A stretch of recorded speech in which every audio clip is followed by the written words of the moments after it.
আল্লাহ পাকের শান।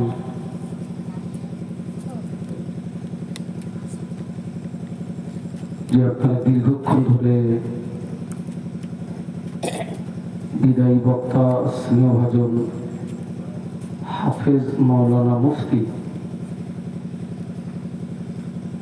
আব্দুল কাইয়ুম সাহেবের কাছ থেকে অনেক গুরুত্বপূর্ণ আলোচনা শুনেছেন।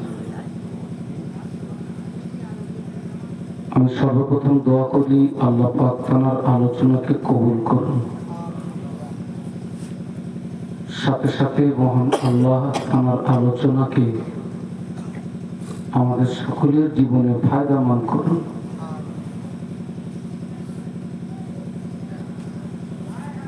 আমি আমার বক্তৃতার শুরুতে একটি কথা বলবো, যদি আপনারা আমাকে বক্তা হিসাবে মেনে থাকেন,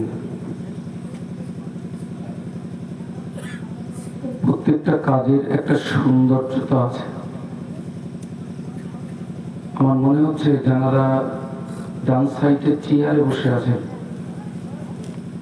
যদি কারোর পায়ের কিংবা মাজার সমস্যা থাকে সেখানে আমার কিছু বলার নেই। তাছাড়া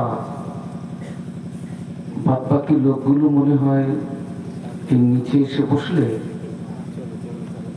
একটু দেখতে ভালো লাগতো আর আমাদের পক্ষে দুটো কথা বলতে সুবিধা হতো। যদি আপনারা কষ্ট না নেন তাহলে আল্লাহর রাস্তায় একটু নিচে আসলে ভালো হয়।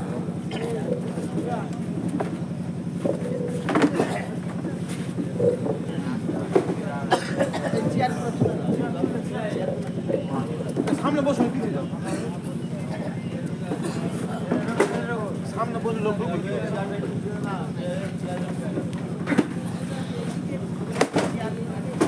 نحمده ونصلي على رسوله الكريم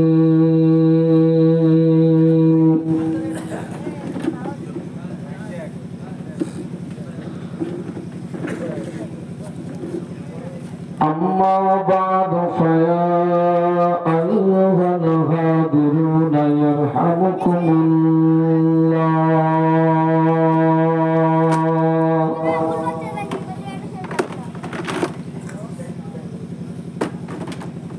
وقال الله تعالى في كلامه المجيد والفرقان الحميد: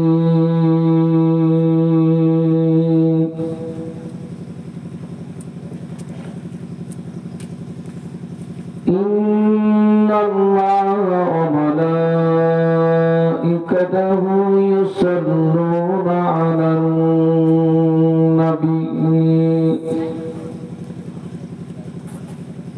يا أيها الذين آمنوا صلوا عليه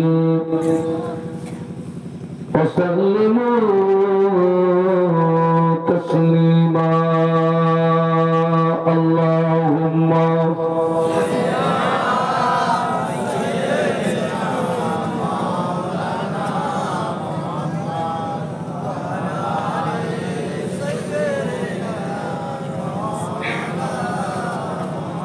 আমরা এতগুলো মানুষ, প্রথমত আপনাদের একটি কথা বলি, বিশ্ব নবীর শানে দরুদ পড়লে লাভ আমাদের না নবীর? তামাম পৃথিবীর মানুষ যদি বিশ্ব নবীর শানে দরুদ না পড়েন, মহান আল্লাহ বিশ্ব নবীকে যে উচ্চ মর্যাদা দান করেছেন তার সামান্যতম ঘাটতি হবে না। কারণ স্বয়ং আল্লাহ পাক বিশ্ব নবীর প্রতি দরুদের নজরানা প্রেরণ করেন এবং ফেরেশতারাও আমাদের নবীর উপরে দরুদ পড়ে। আল্লাহর কোন বান্দা যখন বিশ্ব নবীর প্রতি একবার মহব্বতের দরুদ পড়বে, আল্লাহ খুশি হয়ে তার নামায় আমালে 10টি নেকি দান করেন। খুশি হয়ে আল্লাহ তার জীবনের 10টি গুনাহকে মাফ করে দেন। আমরা এতগুলো মানুষ কণ্ঠের সঙ্গে কণ্ঠ মিলিয়ে উচ্চ আওয়াজে পড়ি আল্লাহুম্মা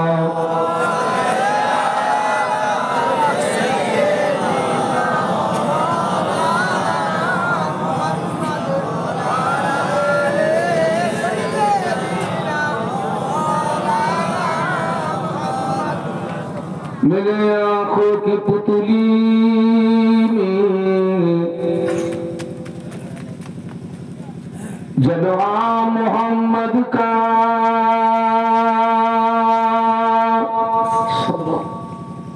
मेरे दिल के आईने में नक्शा है मोहम्मद का। कोई जन्नत में जाएगा, कोई दोज़ख में पहुंचेगा। मदीने की तरफ दौड़ा दीवाना मोहम्मद का। अल्लाहुम्मा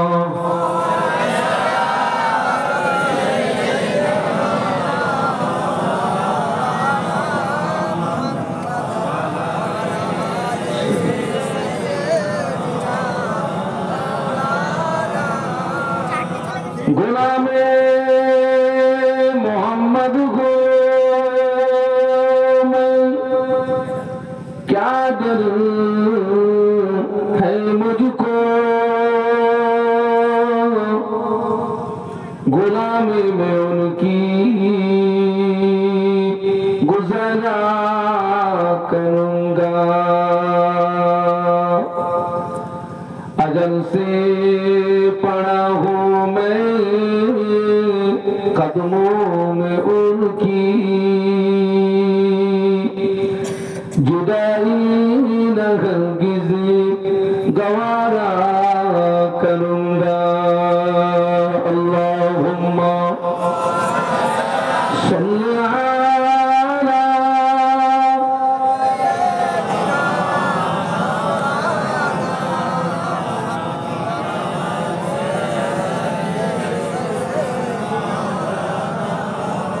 খুব সুন্দর লাগছে একটু কলেমা জিকির লা ইলাহা ইল্লাল্লাহ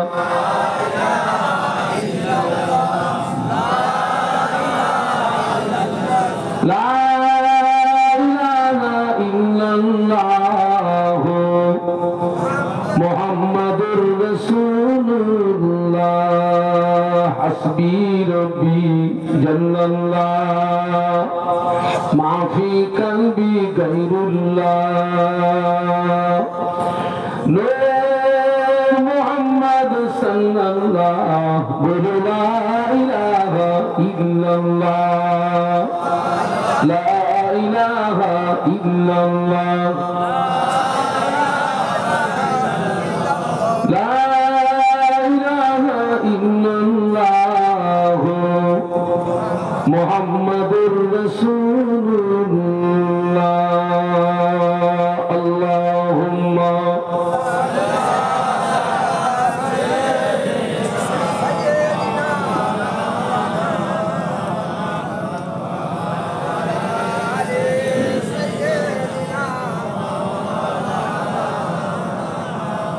قال الله تعالى في كلامه المجيد الفرقان الحميد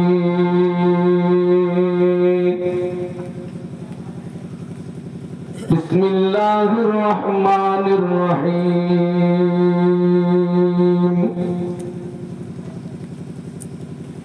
اللهم اغفر لنا ولإخواننا الذين سبقونا بالإيمان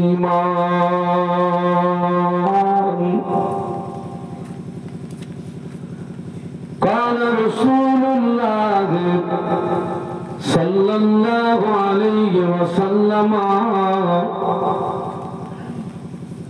إذا مات الإنسان انقطع عنه عمله إلا من ثلاثة إلا من صدقة جارية أو علم ينتفع به أو ولد صالح يدعو له أو كما قال عليه الصلاة والسلام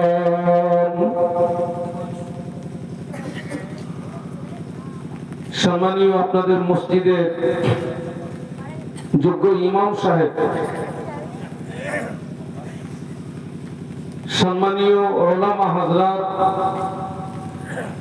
সম্মুখে উপবিষ্ট ভদ্র মহোদয়গণ, পর্দার আড়ালে অবস্থিতা আম্মা এবং বোনেরা, আল্লাহ পাকের দরবারে অসংখ্য শুকরিয়া, যিনি দয়া করে দীর্ঘ একটি বছর পরে একটি মোতাবাররক মাহফিলে আমাদেরকে দয়া করে উপস্থিত হওয়ার তৌফিক দান করেছেন। সকলে কৃতজ্ঞতা প্রকাশে মুহাব্বতের সঙ্গে বলি আলহামদুলিল্লাহ। সকলে একটু জবান খুলে উচ্চ আওয়াজে বলি আলহামদুলিল্লাহ। বিশ্বনবীর মাজার মুকদ্দাসে জানাই অসংখ্য দরুদ এবং সালাম। অন্তরের অন্তরস্থল থেকে বলি সাল্লাল্লাহু আলাইহি ওয়াসাল্লাম। আপনারা সন্ধ্যা থেকে অত্যন্ত ধৈর্যের পরিচয় দিয়ে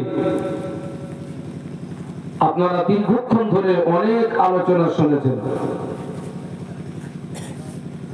আমি কিছু আলোচনা রাখার লক্ষ্যে কোরআন শরীফের ছোট্ট একটি আয়াতে শরীফা, প্রিয় নবীর পাক জবানে বর্ণিত অসংখ্য হাদিস মুবারকের ভিতর থেকে ছোট্ট একটি হাদিস আমি তেলাওয়াত করেছি।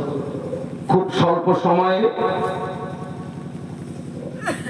কোরআন শরীফের আয়াতে শরীফাকে সামনে রেখে, বিশ্বনবীর হাদিস মুবারককে সামনে রেখে কিছু আলোচনা, তারপরে আজকের মাহফিল আখেরি মোনাজাতের ভিতর দিয়ে পরিসমাপ্তি ঘটবে ইনশাআল্লাহ।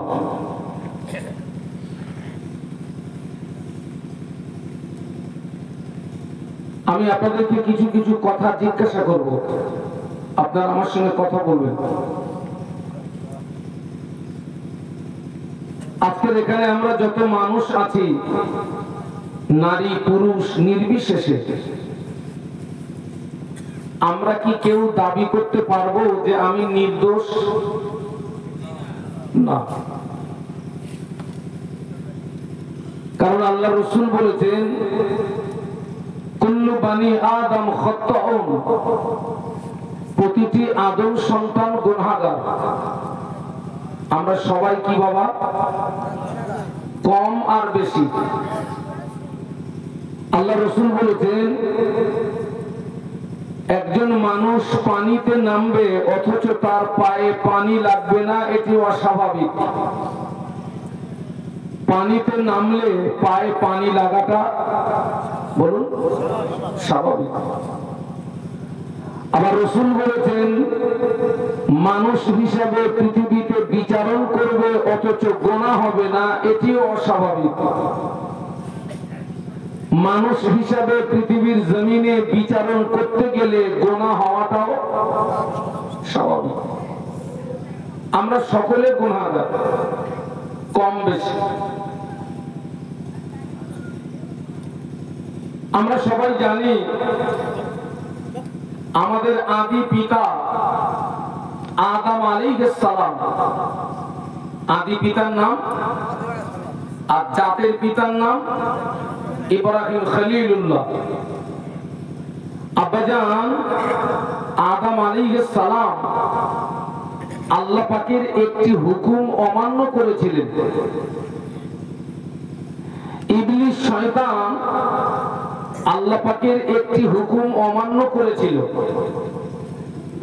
আমাদের আব্বা একটি, ইবলিসও একটি, কিন্তু দুজনের ভিতরে পার্থক্য ছিল কি? পার্থক্য ছিল একজন আল্লাহ পাকের হুকুম অমান্য করার পরে নত স্বীকার হয়েছিলেন, ক্ষমা চেয়েছিলেন, মাফি চেয়েছিলেন। আরেকজন আল্লাহ পাকের হুকুম অমান্য করার পরে নত স্বীকার হয়নি, ক্ষমা চাইনি, মাফি চাইনি।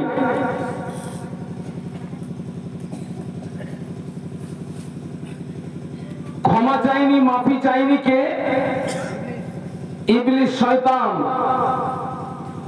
সেজন্য ইবলিস হচ্ছে চির জাহান্নামী। ইবলিস কি? সে কখনো জাহান্নাম থেকে নাজাত পাবে না।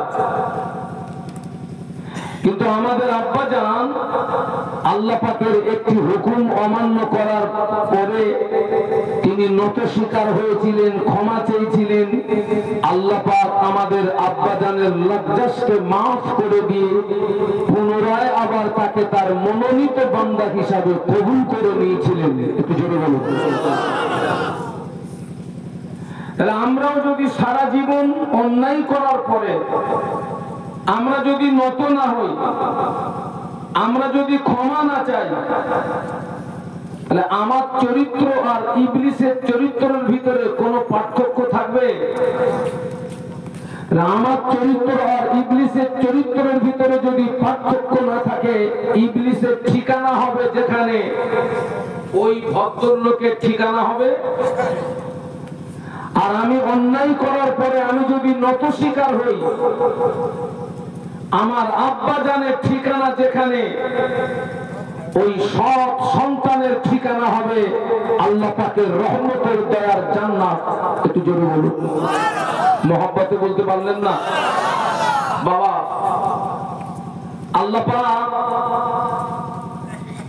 আমাদের আব্বাজানকে জান্নাতের ভিতরে জায়গা দিলেন, আম্মাজানকে জান্নাতের ভিতরে জায়গা দিলেন।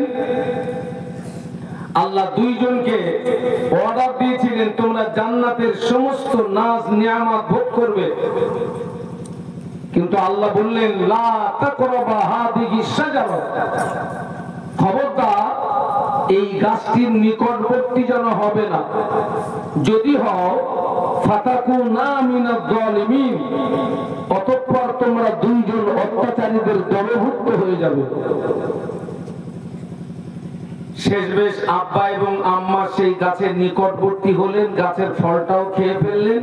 আল্লাহ দুইজনের শরীর থেকে জান্নাতি পোশাক খুলে নিয়ে আল্লাহ দুইজনকে জান্নাত থেকে বিতাড়িত করলেন। আব্বাকে এক জায়গাতে, আম্মাকে কারোর সঙ্গে কারোর দেখা নাই। আব্বাজান জান্নাত থেকে বিতাড়িত হওয়ার পরে এত লজ্জিত হয়েছিলেন, শর্মিন্দা হয়েছিলেন, লজ্জায় শরমে 40 বছর আল্লাহ আসমানের দিকে মাথা উঁচু করে তাকাননি। একটু বলুন আল্লাহু আকবার। আপনার এত স্লো কেন? এই যে এক্ষুনি একটা যুদ্ধ হচ্ছে, প্যালেস্টাইন ভার্সেস কে? ইসরায়েল। আমি আস্তে আস্তে দেখছিলাম, ভিডিও দেখছিলাম, প্যালেস্টাইনের স্বাধীনতা সংগ্রামী হামাস গোষ্ঠী যখন ইসরায়েলের সৈন্যদের ট্যাঙ্কগুলোকে ধ্বংস করে দিচ্ছিল, ওদের জবান থেকে এমনিতেই বেরিয়ে আসছে আল্লাহু আকবার। আমরা একটু জবান খুলে আওয়াজ দিয়ে বলতে পারবো না আল্লাহু আকবার? আর একটু জবান খুলে বলুন। 40 বছর আল্লাহর আসমানের দিকে মাথা উঁচু করে তাকাননি, লজ্জায় শরমে সবসময় কাঁদতে।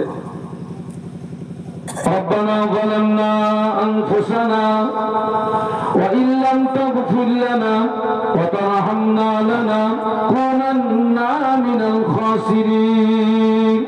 আল্লাহ অত্যাচার করেছি নফসের উপরে, জুলুম করেছি নফসের উপরে।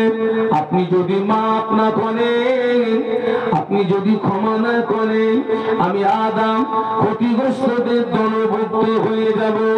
আব্বাজানের রোনাজারি, আব্বাজানের চোখের পানি আল্লাহ পাকের দরবারে কবুল হয় না। 300 বছর মতান্তরে 350 বছর রোনাজারি করার পরে মক্কা শরীফে আরাফাতের ময়দানে অবস্থিত জাবালুর রহমত নামক পাহাড়ের চূড়ায় আব্বাজানের দোয়াটা আল্লাহ পাকের দরবারে কবুল হয়ে যায়। এর থেকে আমাদের শিক্ষা নিতে হবে। হুকুম অমান্য করেছেন একটি, কেঁদেছেন কত বছর বলছি? 300 বছর মতান্তরে। আমরা সেই আদমের সন্তান তো, আমরা আল্লাহর হুকুম অমান্য করেছি কটা? আপনাদের হাল হকিকত কি জানি না, আমার কিন্তু আসমান সমূহ হয়ে গেছে। আপনাদের হয়তো প্যান্ডেল পর্যন্ত না যেতে পারে, আমার আসমান পর্যন্ত পৌঁছে গেছে বাবা। কিন্তু আমার বক্তব্য, আমরা কেঁদেছি কটা দিন, ক্ষমা চেয়েছি কটা দিন। আজকে রাতে আমার মৌত হতে পারে না, পারে না। আমি এখান থেকে বাড়ি যাব, গ্যারান্টি আছে? আমি স্টেজ থেকে নেমে ওই রাস্তা পর্যন্ত পৌঁছাতে পারবো, গ্যারান্টি আছে? মাহফিল তো প্রচুর হচ্ছে বাবা, আমি তো হজ করতে করতে বুড়ো হয়ে গেছি। প্রচুর মাহফিল হচ্ছে, কিন্তু কাজ হচ্ছে কতটা? এই তো আজকের এখানে শুনলাম, এই যে গ্রামবাসীরা সবাই মিলে যার যেমন সমর্থ সহযোগিতা করেছেন। বেশি লোড নিতে হয় আমার কামাল ভাইকে। তো আলহামদুলিল্লাহ, এই যে সুন্দর একটা পরিবেশ গড়ে উঠেছে, প্রত্যেক বছর এই মাহফিলটা হয়। এই যে এত টাকা খরচ করে আমরা এখান থেকে কি পেলাম, আমরা এখান থেকে কি নিলাম, এটা সমীক্ষা করার দরকার আছে না? কি পেলাম এখান থেকে? আমরা কেঁদেছি কটা দিন, ক্ষমা চেয়েছি কটা দিন বাবা।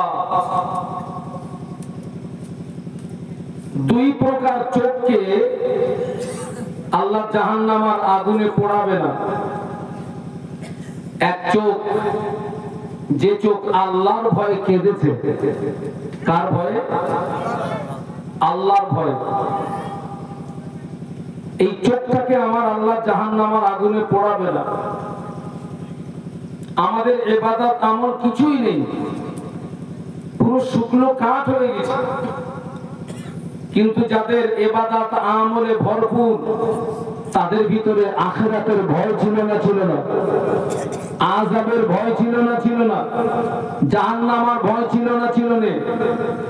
আহা, বিশ্ব নবীর কলিজা ছেঁড়া সাহাবী আবু বকর সিদ্দিক রাদিয়াল্লাহু আনহু, যিনি যে আবু বকর সিদ্দিক রাদিয়াল্লাহু আনহু বলেন, আল্লাহ রাসূল বলেছিলেন, আমি আমার সমস্ত সাহাবীদের ঋণকে পরিশোধ করে দিতে পেরেছি, আবু বকরের ঋণ আমি রাসূলুল্লাহ পরিশোধ করতে পারিনি। আবু বকরের ঋণ পরিশোধের দায়িত্ব আমার পক্ষ থেকে স্বয়ং আল্লাহ দায়িত্ব নিয়েছেন। এত আস্তে বললেন? আবু বকরের ঋণ পরিশোধের দায়িত্ব নবীর পক্ষ থেকে কে নিয়েছেন? ওই মানুষটার কি আখিরাত সম্পর্কে কোনো চিন্তা থাকার প্রয়োজন ছিল? বাবা, আল্লাহ রাসূল তার 10 জন সাহাবীকে, জীবিত সাহাবীকে জান্নাতি সার্টিফিকেট দিয়েছিলেন। 10 জন জীবিত সাহাবী, যাদেরকে আশারায়ে মুবাশশারা বলা হয়। তার ভিতরে নাম্বার 1 ছিলেন হযরত আবু বকর সিদ্দিক রাদিয়াল্লাহু আনহু। একটু জোরে বলুন সুবহানাল্লাহ। আল্লাহ নবী বললেন, আমার সব সাহাবীদের ঋণ আমি পরিশোধ করে দিয়েছি, আবু বকরের ঋণটা আমি পরিশোধ করতে পারিনি। ওই ঋণ পরিশোধের দায়িত্ব আমার পক্ষ থেকে কে নিয়েছেন? আল্লাহ নবী শুধু একদিন বলেছিলেন, ও বাবা আবু বকর, আমি রাসূলুল্লাহ, আমি মক্কার জমিনে বেশি দিন থাকতে পারবো না বাবা। মক্কার বেঈমান বেদিন কুফরানে কোনায় জুলুমে অত্যাচারে মক্কা ছেড়ে দিয়ে মদিনা তো চলে যাব বাবা আবু বকর। আমি যেদিন মদিনাতে চলে যাব, ওই দিন তুমি আমার সঙ্গী হবে, ওই দিন তুমি আমার সাথী হবে আবু বকর। কথাটা যেন ভুলে যেও না। আল্লাহ নবী এই কথাটি যেদিন বলেছিলেন, এই কথাটি বলার 6 মাস পরে নবীর হিজরত হচ্ছে। গভীর রাত, বেঈমানেরা আল্লাহ নবীর ঘরটা ঘিরে ফেলেছে। আল্লাহ পাক ফেরেশতা জিবরাইলকে পাঠিয়ে দিলেন, ও জিবরাইল, যা আমার নবীকে গিয়ে বলো এই মুহূর্তে মক্কা থেকে মদিনাতে হিজরত করতে বলো। আল্লাহর ফেরেশতা জিবরাইল আমিন আলাইহিস সালাম আল্লাহ নবীকে সালাম দিয়ে বললেন, ইয়া রাসূলুল্লাহ, ইয়া হাবিবাল্লাহ, আল্লাহ আপনাকে মদিনাতে হিজরত করতে বলেছেন। আল্লাহ নবী বললেন, আমি যাব কি করে? আমার ঘরটা তো কাফেররা ঘিরে দাঁড়িয়ে আছে। ফেরেশতা জিবরাইল আমিন বললেন, ইয়া রাসূলুল্লাহ, ইয়া হাবিবাল্লাহ, হুজুর আপনি শুধু এক মুষ্ঠ বালু ওদের দিকে নিক্ষেপ করে দেবেন। ওই বালুটা লাগাতে হবে কোথায়? দায়িত্বটা স্বয়ং আল্লাহ নিয়েছে। জোর বলতে পারলেন না? সিদ্ধান্ত নারাই তাকবীর, জবান খুলে বলুন নারাই তাকবীর। আপনার শুধু কাজ হবে এক মুষ্ঠ বালু ওদের দিকে নিক্ষেপ করা, বাদ বাকি কাজ কার? এই কথাটাই যে হিজরতের কথাটা রাসূল 6 মাস আগে বললেন আবু বকর সিদ্দিক রাদিয়াল্লাহু আনহুকে, আর 6 মাস পরে নবীর হিজরত হচ্ছে। গভীর রাত, নিশিতের রাত, আল্লাহ নবী বেঈমান বেদিনদের দিকে এক মুষ্ঠ বালু নিক্ষেপ করে লুকিয়ে লুকিয়ে আবু বকর সিদ্দিক রাদিয়াল্লাহু আনহুর ঘরের দরজায় গিয়ে একবার আবু বকর বলে যেই না দেখেছেন কম্পিউটারের মতো দরজা খুলে গিয়েছে।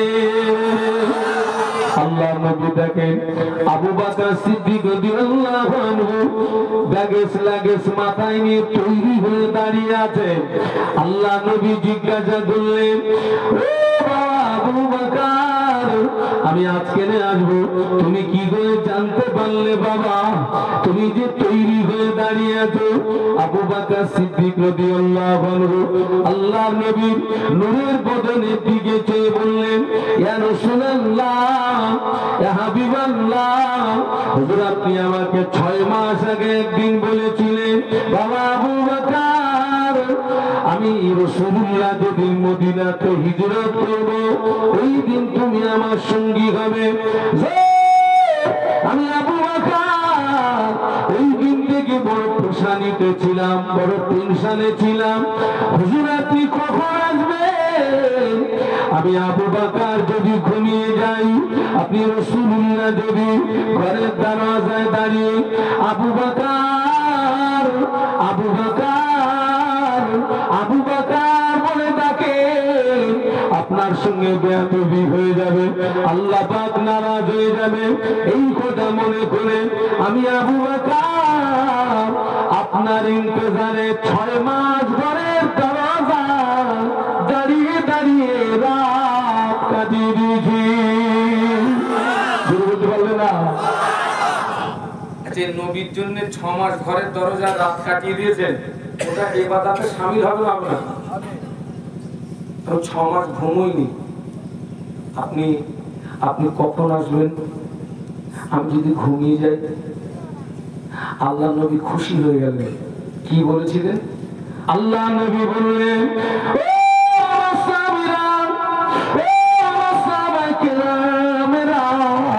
আমি আল্লাহ নবী জানিয়ে দিলাম তামাম পৃথিবীর জমিনে আমার যত উম্মতি সকল সারা জীবনের আমল যদি এক পাল্লায় রাখা হয়, আমার আবু বকরের এক রাতের আমল যদি অপর পাল্লায় রাখা হয়, আমি আল্লাহ নবী বলছি আমার আবু বকরের এক রাতের আমলের পাল্লাটা ভারী হয়ে যাবে। বলতে পারলেন না? নারে তাকবীর। তামাম পৃথিবীর মানুষের সারা জীবনের আমল এক পাল্লায়, আমার আবু বকরের এক রাতের আমল অপর পাল্লায়, আমার আবু বকরের এক রাতের আমলের পাল্লাটা ভারী হয়ে যাবে। একটু জোরে বলুন ছেলেরা। সেই আবু বকর সিদ্দিক রাদিয়াল্লাহু আনহু নবী ঘোষিত জান্নাতি সাহাবী, আখিরাতের ভয়ে কেঁদেছেন না কাঁদেননি? আজকের আমাদের অবস্থা কি? আমার আগের হুজুর বলছিলেন নামাজের কথা বলছিলেন, আল্লাহর ভয়ের কথা বলছিলেন না? ভয় উঠে গেছে। ভয় উঠে গেছে। আহা, আল্লাহ নবী তাবুকের যুদ্ধে আল্লাহ নবী সাহাবীদের ডাকলেন, ও আমার সাহাবীরা, আমি রাসূলুল্লাহ দ্বীন ইসলামকে প্রতিষ্ঠিত করার জন্য তোমাদের কাছে সাহায্য চাচ্ছি, তোমাদের কাছে সহযোগিতা চাচ্ছি। তোমরা আমাকে সাহায্য করো, তোমরা আমাকে সহযোগিতা করো। নবী পাকের সাহাবীরা যে যার সামর্থ্য অনুযায়ী টাকা পয়সা অস্ত্র শস্ত্র দিয়ে আল্লাহ নবীকে সাহায্য করতে লাগলেন। মেয়েরা তো কানের খুলে, নাকের খুলে, হাতের খুলে, গলার খুলে আল্লাহ নবীকে দিলেন। আল্লাহ নবীর সামনে সম্পদের একটি স্তূপ হয়ে গেল। আল্লাহ নবী দেখলেন সবাই দিয়েছেন, সবাই এসেছে, আবু বকর এখনো আসেন না। আল্লাহ নবী বললেন, আমার আবু বকর কোথায়? আবু বকর সিদ্দিক রাদিয়াল্লাহু আনহু একটুখানি দূরে একটা পিলিয়ারের গোড়ায় নিজের শরীরটাকে সংকুচিত করে দাঁড়িয়েছিলেন। লাব্বাইকি ইয়া রাসূলুল্লাহ, আমি হাজির আছি ইয়া রাসূলুল্লাহ। ও আবু বকর, সবাই আমাকে সহযোগিতা করলো, তুমি কিছু দিলে না বাবা। আবু বকর সিদ্দিক রাদিয়াল্লাহু আনহুর কাছে ছোট্ট একটি থলি, দু চোখ ভরা পানি, হাতে ছোট্ট একটি থলি, দু চোখ ভরা পানি। কাঁদতে কাঁদতে আল্লাহ নবীর নিকটস্থ হয়ে বললেন, ইয়া রাসূলুল্লাহ, ইয়া হাবিবাল্লাহ, হুজুর আমি এটি এনেছি, আপনি গ্রহণ করুন। আল্লাহ নবী থলিটা খুলে দেখে কয়েক দিরহাম পাওয়া গেল, কিছু জব পাওয়া গেল। আল্লাহ নবী বললেন, ও আমার সাহাবীরা, বাবারা, আজকের দিনে সকলাতে আমার আবু বকরের দানটা আল্লাহ পাকের দরবারে বেশি পছন্দনীয় হয়ে গিয়েছে।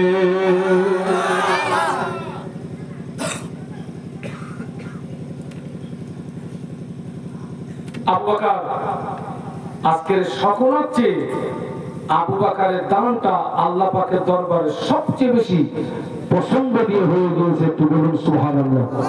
সেই আবু বকর সিদ্দিক রাদিয়াল্লাহু আনহু গভীর রাত, নিশুতি রাতে তিনি আল্লাহ পাকের দরবারে হাত তুলে কাঁদতেন, আল্লাহ আমাকে মানুষ না বানিয়ে, আমাকে ইনসান না বানিয়ে, আমাকে যদি বন জঙ্গলের ঘাস করে পাঠাতে, বনের পশুরা খেয়ে ফেলত, অন্তত মরণের পরে আবু বকরকে হিসাবটা দিতে হতো না। একটু বলুন সুবহানাল্লাহ। কিন্তু আজকে আমরা দেখুন, আমরা আমাদের জীবনে কত অন্যায় করছি, আমরা কত অপরাধ করছি, কিন্তু আমরা আল্লাহ পাকের দরবারে কটা দিন আমরা ক্ষমা চেয়েছি, মাফি চেয়েছি, রোনাজারি করেছি, কান্নাকাটি করেছি। আমি আবার বলছি, অন্যায় করার পরে, অপরাধ করার পরে, গুনাহ করার পরে আমি যদি নত স্বীকার না করি, ক্ষমা না চাই, মাফি না চাই, তাহলে আমার চরিত্র আর ইবলিসের চরিত্রের ভিতরে কোনো পার্থক্য থাকবে না বাবা। সেজন্য আমাদের উচিত এটাই মনে করা যে এই মাহফিলটা আমার জীবনের শেষ মাহফিল, এটা আমার জীবনের শেষ সাক্ষাৎ। আগামীকাল আমার জীবিত অবস্থায় সকাল হবে এর কোনো নিশ্চয়তা নেই। আগামীকাল আমার জীবিত অবস্থায় সকাল হবে এর কোনো গ্যারান্টি নেই। সেই জন্য আপনি কোন অপরাধের অপরাধী আপনি জানেন, আমি কোন অপরাধের অপরাধী আমি জানি। আমাদের উচিত ওই অপরাধের কথা মনে করে, গুনার কথা মনে করে আল্লাহ পাকের দরবারে হাত তুলে চোখের পানি ফেলে কান্নাকাটি করা, রোনাজারি করা। কেন? আমার আল্লাহ বলেছেন বান্দা, তুই অন্যায় করার পরে, অপরাধ করার পরে, গুনাহ করার পরে তুই আমার কাছে এভাবে দোয়া চাইবি, আল্লাহুম্মা গফির লানা, হে আল্লাহ তুমি আমাকে ক্ষমা করো। একটু বলুন সুবহানাল্লাহ, একটু মহব্বতে বলুন সুবহানাল্লাহ। আল্লাহ পরেই আমাদের শিখিয়েছেন, ওয়ালি ইখওয়ানিনাল্লাযীনা সাবাকুনা বিল ঈমান, এবং আমার ওই সমস্ত ভাইদিগকে ক্ষমা করো যারা ঈমান নিয়ে কবরে। একটু বলুন সুবহানাল্লাহ। একটু দরুদ শরীফ, আল্লাহুম্মা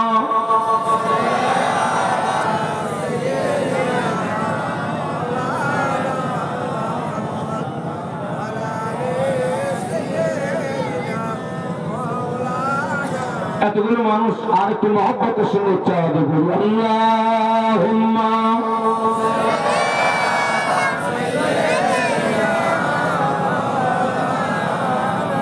وعلى آل سيدنا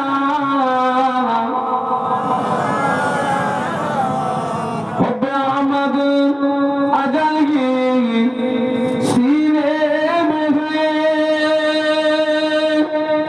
मैं ना हूँ मेरा दिल मदीने में है अल्लाहुम्मा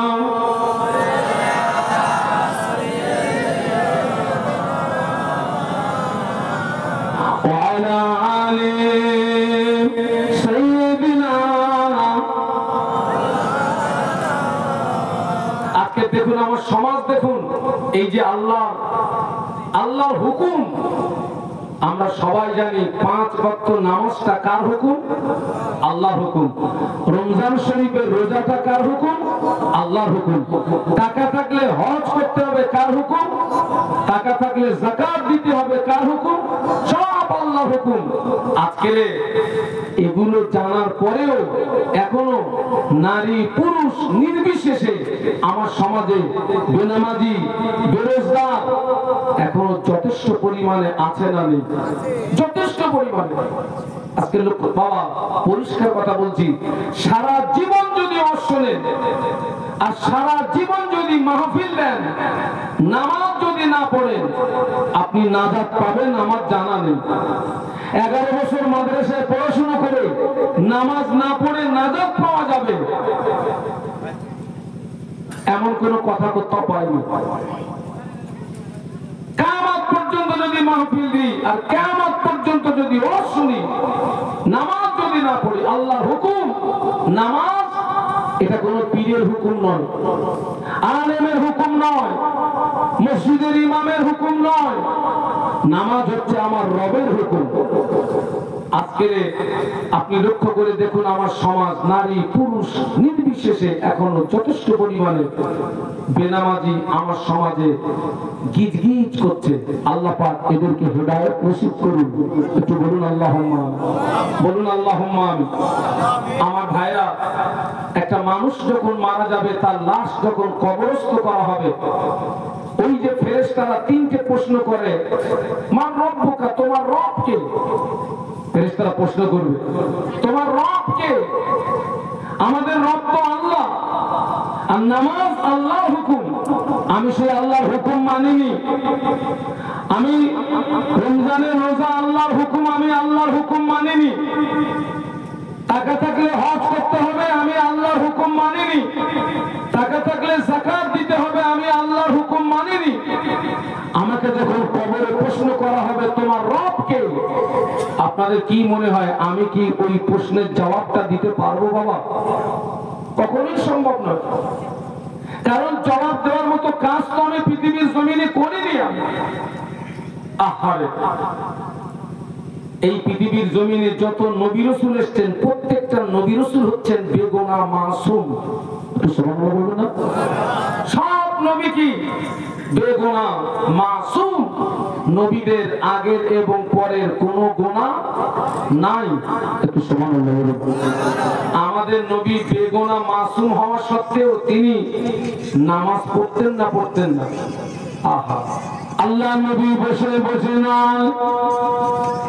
আল্লাহ নবী দাঁড়িয়ে দাঁড়িয়ে দাঁড়িয়ে দাঁড়িয়ে এত নামাজ পড়তেন আল্লাহ নবীর কদম মোবারক দুটো ফুলে পেটে রসানি গড়িয়ে যেত সাহাবীরা জিজ্ঞাসা করেছিলেন ইয়া রাসূলুল্লাহ হাবিবাল্লাহ আল্লাহ তো আপনাকে বেগুনাহ মাসুম করে পাঠিয়েছেন আপনি এত নামাজ কেন পড়েন আপনার যে কদম মোবারক দুটো ফুলে পেটে রসানি গড়িয়ে যায় আল্লাহ নবী কত সুন্দর জবাব দিয়েছিলেন ও আমার সাহাবীরা যে আল্লাহ আমাকে নবী বানালেন যে আল্লাহ আমাকে রাসূল বানালেন যে আল্লাহ আমাকে এত ইজ্জতের হকদার করলেন আমি কি আল্লাহ পাকের ইবাদতের ভিতর দিয়ে কিয়ামতের ময়দানে কি তার শুকরগুজার বান্দাদের দলভুক্ত হয়ে কি উঠবো না সাহাবীরা আমি আল্লাহ নবী জানিয়ে দিচ্ছি তোমরা সকলে আল্লাহ পাকের ইবাদত তেলাওয়াতে মশগুল হয়ে যাও। আল্লাহ নবীকে বেগুনা মাসুম করা সত্ত্বেও বিশ্বনবী এত নামাজ পড়তেন, বসে বসে নয়, দাঁড়িয়ে দাঁড়িয়ে পা দুটো ফুলে ফেটে রসানি গড়াতো। অথচ আল্লাহ রসুল হচ্ছেন বেগুনা মাসুম। আহা, যুদ্ধে ময়দানে বেঈমানেরা আল্লাহ নবীকে এত মার মারলো, এত প্রহার করলো, আল্লাহ নবীর সমস্ত শরীরটা রক্তাক্ত হয়ে গেল, খুন আর খুন হয়ে গেল। আল্লাহ নবী বেহুশ হয়ে জমিনে পড়ে গেলেন। বেঈমান বেদিনেরা মনে করলো মুহাম্মদ জনমের মতো মারা গিয়েছে, মুহাম্মদ জনমের মতো বিদায় নিয়েছে। ওরা তখনও মারামারি করবে, ওরা তখনও কাটাকাটি করবে। ওই রকম করুণ পরিস্থিতিতে আল্লাহ নবীর কলিজা আছেন সাহাবী আবু বকর সিদ্দিক রাদিয়াল্লাহু আনহু আল্লাহ নবীকে কোলের উপরে বসিয়ে নিলেন। আল্লাহ নবীর মাথা মুবারকটা আবু বকর সিদ্দিক রাদিয়াল্লাহু আনহু হাতের উপরে। আবু বকর সিদ্দিক রাদিয়াল্লাহু আনহু আল্লাহ নবীর নূরের বদনের দিকে চেয়ে বলেছিলেন, ইয়া রাসূলুল্লাহ, হুজুর একবার আপনি আমার দিকে ফিরে দেখুন, এখানে আমি আর আপনি ছাড়া আর কেউ নাই। আল্লাহ নবী তাকে সাড়া দেন না, আল্লাহ নবী কথার উত্তর দেন না। আবু বকর সিদ্দিক রাদিয়াল্লাহু আনহু মনে করলেন বিশ্ব নবীর মনে হয় ইন্তেকাল হয়ে গিয়েছে। ওই সময় রোনা জারি করতে লাগলেন, আল্লাহ পাক ওয়াতুইজ্জু মান তাশাউ ওয়া তুযিল্লু মান তাশাউ বিয়াদিকাল খায়র, ইজ্জত এবং সম্মানের মালিক তো আপনার হাতে। আল্লাহ তুলিজুল লাইলা ফিন নাহারি ওয়া তুলিজুন নাহারা ফিল লাইল, আল্লাহ আপনি রাতের ভিতর থেকে দিনকে টেনে বার করেন, দিনের ভিতর থেকে রাতকে টেনে বার করেন। ইন্নাল্লাহা ইউহয়ী ওয়া ইউমীত, আল্লাহ আপনি জিন্দাকে মুর্দা বানাতে পারেন, মুর্দাকে জিন্দা বানাতে পারেন।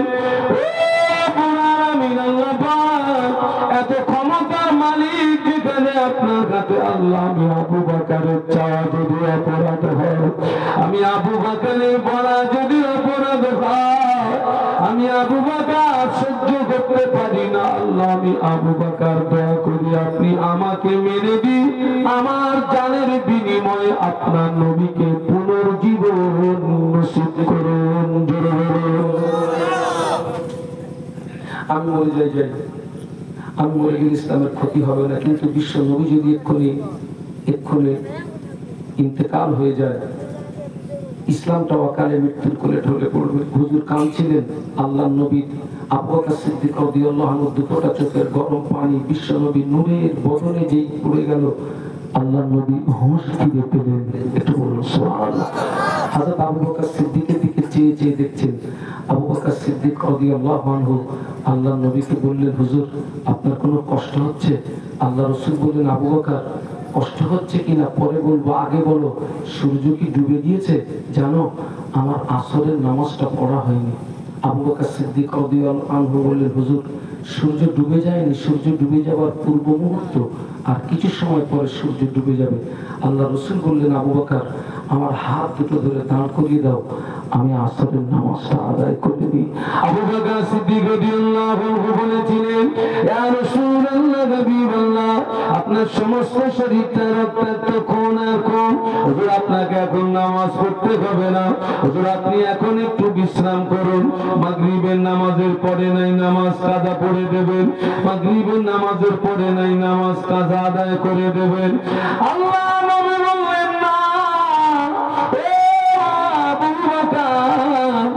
একদিকে বেঈমানের আমাকে পাথর দিয়ে মেরেছে বাবা, পাথরের আঘাতে আমার সমস্ত শরীরটা জ্বালা যন্ত্রণা করে, অপরদিকে যদি আমি নামাজ ছেড়ে দিই আমার রূহের যন্ত্রণা বেড়ে যাবে। ও বাবা বকর, পাথরের আঘাতে যন্ত্রণা সহ্য করতে পারছি, নামাজ ছেড়ে দিই রূহের যন্ত্রণা সহ্য করতে পারবো না। ও বাবা বকর, হাত দুটো ধরে দাঁড় করিয়ে দেওয়া শরীর নামাজটা আদায় করে নি। আবু বকর সিদ্দিক রাদিয়াল্লাহু আনহু আল্লাহ নবীর হাত দুটো ধরে দাঁড় করিয়ে দিলেন। আল্লাহ নবী ওই পরিস্থিতিতে আসরের নামাজ আদায় করেছিলেন। আর একটু জোরে বলুন সুবহানাল্লাহ। এই পরিস্থিতিতেও বিশ্বনবী নামাজ বলুন বলুন কাজা করেননি। আজকে আমরা ওয়াজ শুনতে ভালোবাসি, আমরা আলেমদের ভালোবাসি, আলেমদেরকে মহব্বত করি, কিন্তু আমি নিজের আখেরাত আমি নিজেই নষ্ট করছি। আমি নামাজ থেকে দূরে, শ্রেষ্ঠ ইবাদত হচ্ছে নামাজ, আমি তার থেকে দূরে। বিশ্বাস করুন আলেমের মহব্বত, এই ওয়াজ মাহফিল আপনি কতটা উপকৃত হবেন আল্লাহ পাক বেশি জানেন। সেই জন্য আমাদের উচিত আমাদেরকে পরিবর্তন হতে হবে, আমাদেরকে ভালো হতে হবে। আমার সমাজে অনেক মায়েরা আছেন, অনেক মায়েরা আহারে, কিন্তু দেখেন আল্লাহ নবী মদিনার মসজিদে নববী শরীফে আল্লাহ নবী যখনের নামাজ আদায় করলেন, মদিনার মসজিদে নববী শরীফে আল্লাহ নবী যখনের নামাজ আদায় করলেন, আম্মা জান হযরত আয়েশা সিদ্দিকা রাদিয়াল্লাহু তাআলা আনহার হুজরাতে তাশরীফ আনলেন। আল্লাহ নবী আম্মা জানের হুজরাতে এসে থাকেন, আম্মা জানের ঘরের দরওয়াজাটা বন্ধ করা।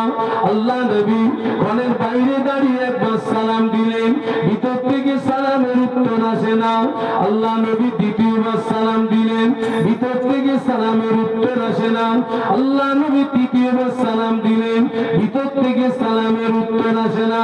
আল্লাহ নবী মনে করলেন এটা বিপদের আশঙ্কা, কেন আয়েশা আমার সালামের জবাব দিল না। আল্লাহ নবী ঘরের ভিতরে প্রবেশ করে দেখেন আম্মা জান আয়েশা সিদ্দিকা রাদিয়াল্লাহু তাআলা আনহা ঘরের একটা কোণে নামাজের পাটিতে সিজদায় পড়ে কচি বাচ্চার মতো রোনাজারি করে, কচি বাচ্চার মতো কান্নাকাটি করে। আল্লাহ নবী চুপটি মেরে দাঁড়িয়ে রইলেন। আল্লাহ নবী কোনো আওয়াজ দেন না, আল্লাহ নবী কোনো কথা বলেন না।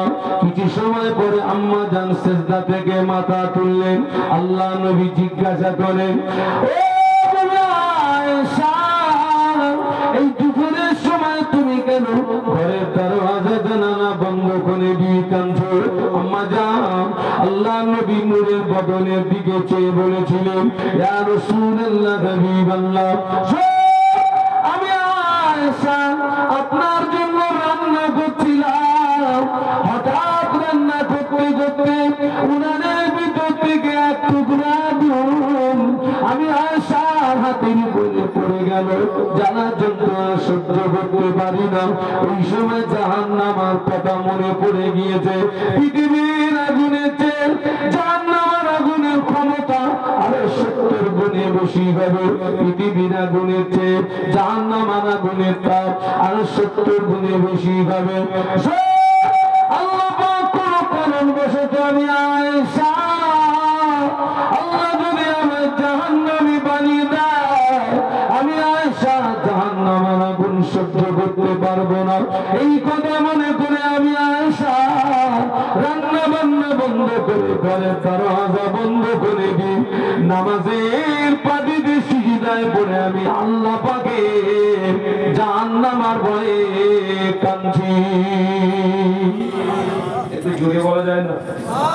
মহব্বতে বলা যায় না?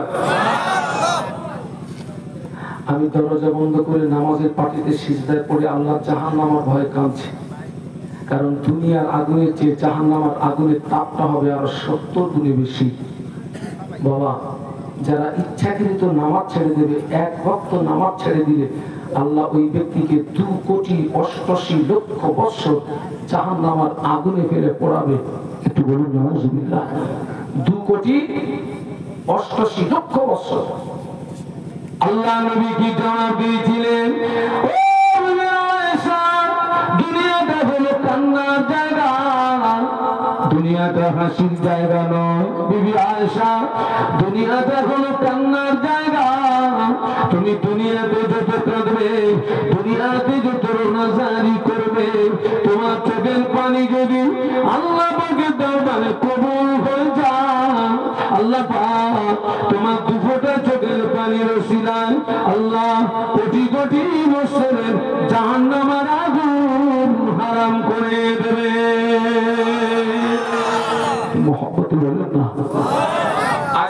দুনিয়াটা কান্নার জায়গা। আল্লাহ কোরআনে বলেছেন ফালিয়াতাহাদু কলিলান ওয়ালিয়াবকু কাসীরা, বান্দা হাসো কম, বলুন কাঁদো বেশি, হাসো কম কাঁদো বেশি। কেন? আপনি যত বেশি হাসবেন, আনন্দ ফুর্তি করবেন, আপনার দিল মরে যাবে, অন্তর মরে যাবে, আল্লাহর ভয় থাকবে না, কবরের ভয় থাকবে না, জাহান্নামের ভয় থাকবে না, আযাবের ভয় থাকবে না। আর আপনি যখন কাঁদবেন, ওই মরা দিনটা জিন্দা হয়ে যাবে। একটু বলুন সুবহানাল্লাহ। আপনারা দেখবেন বৈশাখ মাস, জ্যৈষ্ঠ মাস, চৈত্র মাসে জমিন মরে যায়, ফেটে চৌচির হয়ে যায়। আবার যখন আষাঢ় মাসে আল্লাহর আসমান থেকে রহমতের পানি বর্ষণ হয়, ওই মরা জমিনটা জিন্দা হয়ে তার থেকে সবুজ লতার জন্ম হয়। সুবহানাল্লাহ। আমার ছেলেরা, আমি সেই জন্য বলছি, সারা জীবন হেসেছি, এবার একটু চোখ দুটোকে কাঁদাতে শেখাই, চোখ দুটোকে একটু কাঁদাতে শেখাই, আল্লাহর কাছে নত হই, ক্ষমা চাই, মাফি চাই। আল্লাহ নবী যুদ্ধের ময়দানে, আল্লাহ নবী বড় দুর্বল, আল্লাহ নবী বড় শহীদ, আল্লাহ নবী আলীকে ডাকলেন, ও বাবা আলী, আমি দুর্বল হয়ে গিয়েছি, আমি বড় কমজোর হয়ে গিয়েছি, আমি দুর্বল হয়ে গিয়েছি, আমি কমজোর হয়ে গিয়েছি, আমি একটু বিশ্রামে যাব।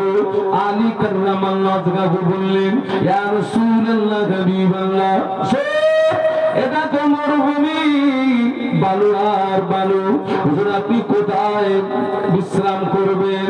আমি আলী, আমার কোলে মাথা দিয়ে একটু বিশ্রাম করুন। ওই সময়টা ছিল আসরের সময়, আল্লাহ নবী আসরের নামাজ আদায় করে নিয়েছেন। আলী কাররামাল্লাহু ওয়াজহাহু কোনো কারণবশত আসরের নামাজ পড়া হয় নাই। আল্লাহ রাসূল, আমি খুব দুর্বল। আলী কাররামাল্লাহু ওয়াজহাহু বললেন, হুজুর এটা তো মরুভূমি, বালু আর বালু, আপনি কোথায় বিশ্রাম করবেন? আমার এই কোলে মাথা দিয়ে একটু বিশ্রাম করুন। কোন সময়টা বলুন? আসরের সময়। আল্লাহ রাসূল আসরের নামাজ আদায় করে নিয়েছেন, কিন্তু আলী কাররামাল্লাহু ওয়াজহাহু হুজুরের আসরের নামাজ। বাবা, এখন আলীর কোলে বিশ্ব নবী মাথা দিয়ে শুয়েছেন, সূর্য তো এক জায়গায় থাকে না। আসরের অকমানে সূর্যটা কোন দিকে যাচ্ছে? মাগরিবের অক্ষের দিকে চলে যাচ্ছে। আর সূর্য অস্তমিত যাওয়ার পূর্ব লক্ষণ। আলী কাররামাল্লাহু ওয়াজহাহুর মনে পড়ে গেছে, আল্লাহ আমার যে আসরের নামাজ পড়া হয়নি। আচ্ছা, এখন আলী কাররামাল্লাহু ওয়াজহাহুকে আসরের নামাজ পড়তে গেলে বিশ্ব নবীকে ডাকতে হবে তো। আল্লাহ রাসূল তো ঘুমিয়ে। আচ্ছা, ঘুমন্ত নবীকে কি ডাকা যাবে? না।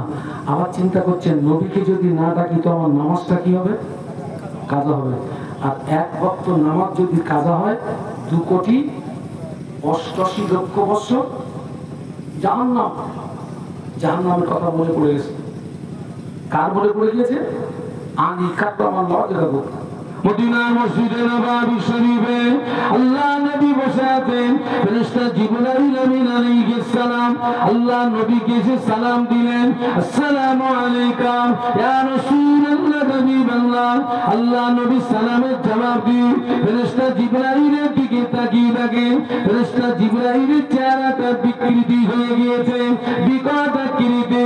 ফেরেশতা জিবরাইল আমিন আলাইহিস সালাম টপটপ করে কাঁপে, চোখ দিয়ে টপটপ করে পানি তুষার গড়িয়ে যায়। টপটপ করে কাঁপছেন, চোখ দিয়ে টপটপ করে পানি। আল্লাহ নবী জিজ্ঞাসা করলেন, ইয়া আখি জিবরাইল, তুমি প্রতিদিন আল্লাহ পাকের পক্ষ থেকে আমার কাছে সুখবর নিয়ে আসো। তোমার কত নূরানি চেহারা দেখি, হাসিন চেহারা দেখি, খুবসুরত চেহারা দেখি। আজকে তোমার চেহারার পরিবর্তন ঘটার কারণ কি বলো? তুমি কাঁদছো কেন? কি হয়েছে তোমার? ফেরেশতা জিবরাইল আমিন আলাইহিস সালাম বললেন, ইয়া রাসূলুল্লাহ, ইয়া হাবিবাল্লাহ, হুজুর আমি জিবরাইল এই মুহূর্তে আল্লাহ পাকের জাহান্নাম থেকে ঘুরে আসলাম। আল্লাহর জাহান্নাম জাহান্নামে তো সত্য জায়গা, আল্লাহ জাহান্নামে তো কঠিন জায়গা। ওই জাহান্নামকে পরিদর্শন করার সঙ্গে সঙ্গে আমার চেহারাটা বিকৃতি হয়ে গেল। আল্লাহ নবী বললেন, ভাই জিবরাইল, জাহান্নামের ভিতরে কি কি পরিদর্শন করলে আমাকে একটু বলো না ভাই, শোনাও না ভাই। ফেরেশতা জিবরাইল আমিন আলাইহিস সালাম বললেন, ইয়া রাসূলুল্লাহ, হাবিবাল্লাহ, জাহান্নাম হলো সত্যি, জাহান্নামের একটি দরওয়াজা থেকে অপর দরওয়াজা 70 বছরের রাস্তা হবে। বলুন আল্লাহু আকবার। একটু জবান খুলে বলুন, আর একটু আওয়াজ দিয়ে বলুন। তাকবীর দেন, নারে তাকবীর। আরো জোরে বলুন, নারে তাকবীর। জাহান্নামের একটা দরওয়াজা থেকে অপর দরওয়াজার দূরত্ব কতটা? 70 বছরের রাস্তা। ইয়া রাসূলুল্লাহ, ইয়া হাবিবাল্লাহ, জাহান্নামের একটি দরওয়াজা থেকে অপর দরওয়াজাটা 70 গুণে বেশি হবে। আল্লাহ পাক জাহান্নামের আগুনকে সর্বপ্রথম 1000 বছর জ্বালালেন। 1000 বছর জ্বালানোর পরে জাহান্নামের আগুনের রং হলো সাদা। আল্লাহ আবার 1000 বছর জ্বালান। 1000 বছর জ্বালানোর পরে জাহান্নামের আগুনের রং হলো লাল। আল্লাহ আবার 1000 বছর জ্বালান। 1000 বছর জ্বালানোর পরে জাহান্নামের আগুনের রং হলো কালো। ইয়া রাসূলুল্লাহ, ইয়া হাবিবাল্লাহ, জাহান্নামী হবে আঙুলের মতো পাশাপাশি দাঁড়িয়ে থাকবে, কিন্তু না না, একে অপরকে দেখতে পাবে না। আমি এখন জাহান্নাম থেকে ঘুরে আসলাম। আল্লাহ রাসূল বললেন, ভাই জিবরাইল, তুমি জাহান্নামের ভিতরে কি কি দেখলে আমাকে একটু বলো তো, আমাকে একটু শোনাও। বললেন, ইয়া রাসূলুল্লাহ, জাহান্নামের একটি দরজা থেকে অপর দরজা 70 বছরের রাস্তা হবে। একটি দরজা থেকে অপর দরজা তার 70 গুণ বেশি হবে। বলুন আল্লাহু আকবার। জাহান্নামের আগুনকে 3 বার জ্বালানো হবে। শেষবারে রং হবে কি? এত কালো হবে, যারা জাহান্নামী হবে আঙুলের মতো পাশাপাশি দাঁড়িয়ে থাকবে, কিন্তু একে অপরকে দেখতে পাবে না। জিবরিল আমিন আলাইহিস সালাম বলেছিলেন, ইয়া রাসূলুল্লাহ, হাবিবাল্লাহ, ওই যারা জাহান্নামী হবে, ওই জাহান্নামীদের পোশাক আসমান এবং জমিনের মাঝখানে যদি ঝুলিয়ে দেওয়া হয়, ওই জাহান্নামীদের পোশাকে পাবে তারা পৃথিবীর মানুষ মারা যাবে। ইয়া রাসূলুল্লাহ, ওই জাহান্নামকে যদি একটা সূচ দিয়ে ছিদ্র করে দেওয়া হয়, ওই সূচের ছিদ্র দিয়ে যদি সরিষা দানা পরিমাণে জাহান্নামের আগুন পৃথিবীর জমিনে যদি নেমে আসে, পৃথিবীতে পুড়ে সারকার হয়ে যাবে। যারা জাহান্নামী হবে, জাহান্নামীদের গায়ের চামড়া 42 হাত পুরু হবে। চামড়া চামড়া কতটা পুরু হবে? 42 হাত। আচ্ছা ভাই, জাহান্নামীদের গায়ের চামড়া এত পুরু হবে কেন? কারণ কি? চামড়া পুরু হবে কেন? এর তাফসীর হলো, জাহান্নামীদের গায়ের চামড়া পুরু হবে এজন্য জ্বালা যন্ত্রণা অনুভূতি হয় কিসে? চামড়ায় না গোশতে? কথা বলে না। আপনারা কোনদিন টিটিনাস দেননি? ওই সুচ যখন চামড়া ভেদ করে তখন লাগে, কিন্তু যখন গোশতে প্রবেশ করে তখন আর। ওই যে মশা যখন আমাদের টিটিনাস করে না, মশা, ও যখন চামড়া ভেদ করে তখন লাগে, যখন গোশতে চলে যায় তখন আর। আল্লাহ এই জন্য জাহান্নামীদের গায়ের চামড়া অতটা পুরু করে দেবে, যাতে করে ওরা জাহান্নামের আযাবের মজাটা ভালো করে বুঝতে পারে। একটু বলুন আল্লাহু আকবার। আর একটু জবান খুলে বলুন আহা। ফেরেশতা জিবরাইল আমিন আলাইহিস সালাম বলেছিলেন, ইয়া রাসূলুল্লাহ, হাবিবাল্লাহ, যারা জাহান্নামী হবে, জাহান্নামীদের গায়ের চামড়া 42 হাত পুরু হবে। আল্লাহ নবী একদিন সাহাবীদের নিয়ে বসেছিলেন। হঠাৎ আল্লাহ নবী সাহাবীদের জিজ্ঞাসা করলেন, তোমরা কি কোনো আওয়াজ শুনতে পেয়েছো? না ইয়া রাসূলুল্লাহ, কিসের আওয়াজ? আল্লাহ নবী বললেন, সাবিরা আল্লাহ পাক জাহান্নামের উপর থেকে একটা পাথর ফেলে দিয়েছেন ওই পাথরটা এই মুহূর্তে জাহান্নামের নিচে গিয়ে পৌঁছালো আমি রাসূলুল্লাহ ওই পাথরের আওয়াজ শুনতে পেয়েছি আল্লাহ নবী বললেন ও আমার সাবিরা জাহান্নামের উপর থেকে যদি বড় একটা পাথর ফেলে দেওয়া হয় ওই পাথরটা জাহান্নামের নিচে পৌঁছাতে 70 বছর সময় লাগবে কি বলুন আল্লাহু আকবার জাহান্নামের উপর থেকে যদি বড় একটা পাথর ফেলে দেওয়া হয় পাথরটা জাহান্নামের নিচে পৌঁছাতে 70 বছর টাইম লাগবে ওই যে আলী কাররামাল্লাহু তাআলা চিন্তা করছেন নবীকে ডাকা যাচ্ছে না কিন্তু নবীকে না ডাকলে নামাজটা কি হবে কাজা হবে আর নামাজ যদি কাজা হয় জাহান্নামের কথাটা মনে পড়ে গেছে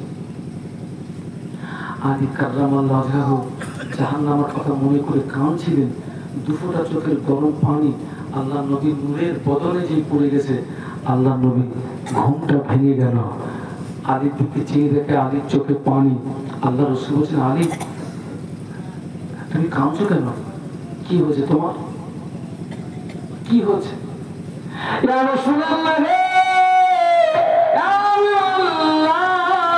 হুজুর আমি আলীর আসরের নামাজটা কাজা হয়ে গিয়েছে জাহান্নামের কথা মনে পড়ে গিয়েছে আল্লাহ যদি আমায় জাহান্নামে দেন আমি আলী আমি জাহান্নামের আগুন সহ্য করতে পারবো না এই কথা মনে করে আমার চোখের পানি গড়িয়ে যায় আল্লাহ নবী বললেন আলী কেন তোমার আসরের নামাজ ছুটে গেল হুজুর আপনি আমার কোলে মাথা দিয়ে শুয়েছিলেন আল্লাহ নবী বললেন আলী কেন আমাকে ডাকো না হুজুর আপনি আল্লাহ নবী হুজুর আপনি আল্লাহর রাসূল আমি যদি আপনাকে ডাকি আপনার সঙ্গে বেয়াদবি হবে আল্লাহ পাক অসন্তুষ্ট হবে আমি আপনাকে ইজ্জত করতে গিয়ে ডাকি না আল্লাহ নবী বললেন আলী তুমি আমাকে ইজ্জত করতে গিয়ে আসরের নামাজ ছুটে গিয়েছে আমি আল্লাহ নবী কথা দিচ্ছি আমি তোমাকে আসরের নামাজ কাজা করতে দেব না আল্লাহ নবী আসমানের দিকে চেয়ে বললেন আসমানের সূর্য আমি যদি সত্যি আল্লাহর পয়গম্বর হয়ে থাকি আমি যদি আল্লাহর নবী হয়ে থাকি আমার জামাতা আলী আমাকে ইজ্জত করতে গিয়ে আসলে নামাজটা ছুটে গিয়েছে আসলে নামাজটা কাজা হয়ে গিয়েছে আসমানের সূর্য আমি যদি সত্যি আল্লাহর নবী হয়ে থাকি তুই আল্লাহ হুকুমে মাগরিবের রক্ত থেকে উঠে আসলে রক্তে চলে আয় আল্লাহর নবীর জবানের পানি শেষ না হতে হতে আসমানের সূর্য মাগরিবের রক্ত থেকে উঠে আসলে রক্তে চলে এসেছে আল্লাহ নবী বললেন আলী দেরি করো না আলী তড়ি ঘড়ি আসরের নামাজ আদায় করে না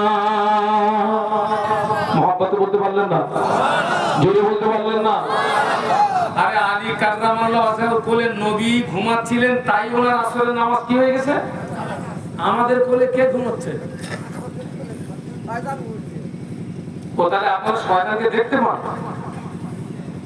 আমরা তো শয়তান দেখতে পারি না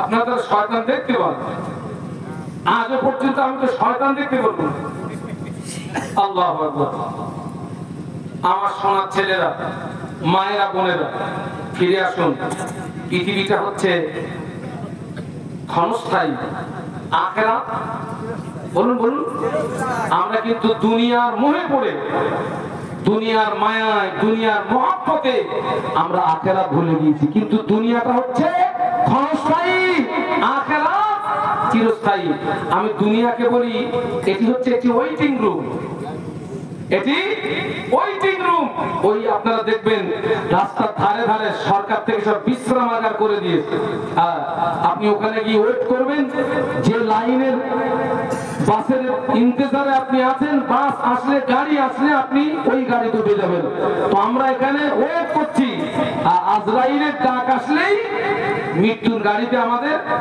বলুন বলুন উঠে যেতে হবে। আপনারা দেখবেন আমাদের ঘরের ছোট ছোট ছেলেরা মেয়েরা দেখবেন ঘরের আনাচে কানাচে খেলা করে দেখবেন।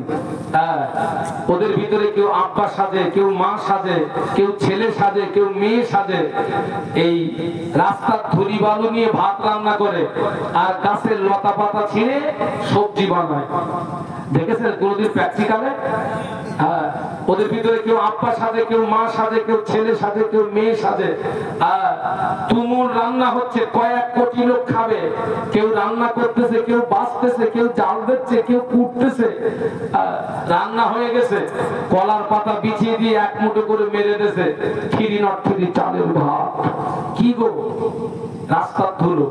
তারপরে গাছের লতা পাতা ছেড়াই সবজি দিয়েছে, খেতে যাবে। ওদের ভিতরে আবার রাগারাগি হয়, আমি যাবো না তুই যা। আর একজন বলে আমি খাবো না তুই খা, রাগারাগি হয়। ওরা কোন খেলায় মশগুল বলুন তো? কোন খেলায় মশগুল? দুনিয়ার খেলায় মশগুল।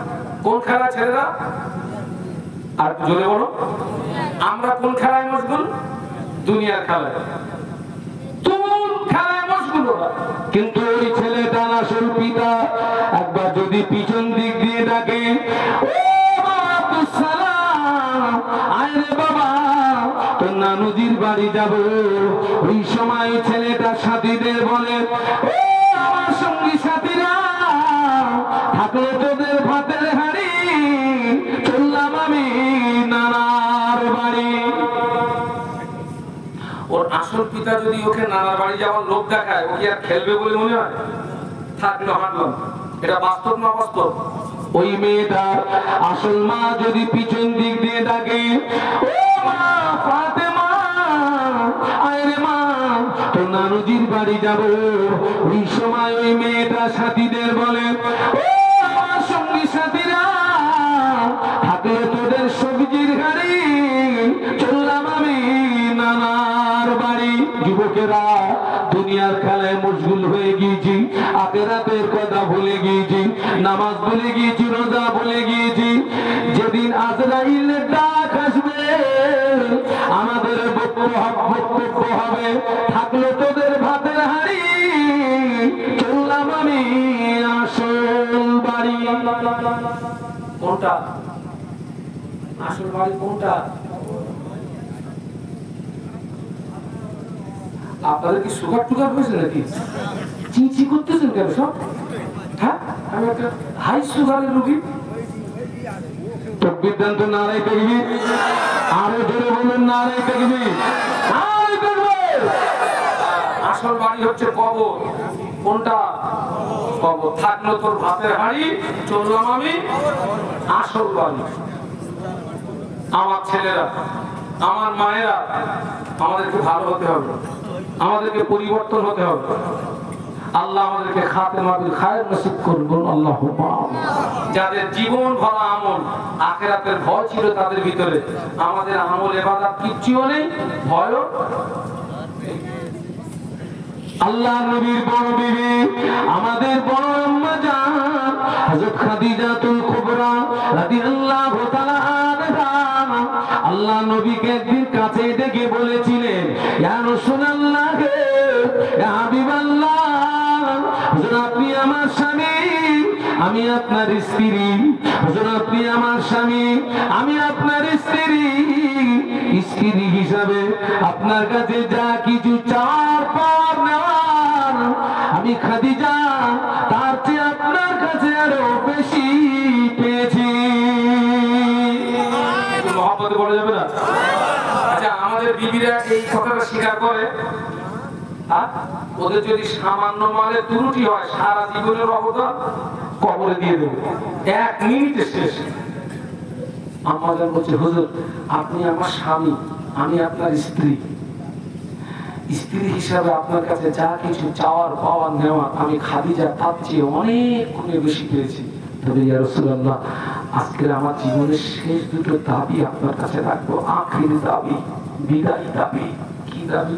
ইয়া রাসূলুল্লাহ, ইয়া হাবিবাল্লাহ, হুজুর আমি খাদিজা যেদিন মরে যাব, আমি খাদিজা যেদিন মারা যাব, আমার ইন্তেকালের পরে পৃথিবীর কোন কাপড় দিয়ে আমি খাদিজা কাপড়ের কাপড়টা যেন করবেন না।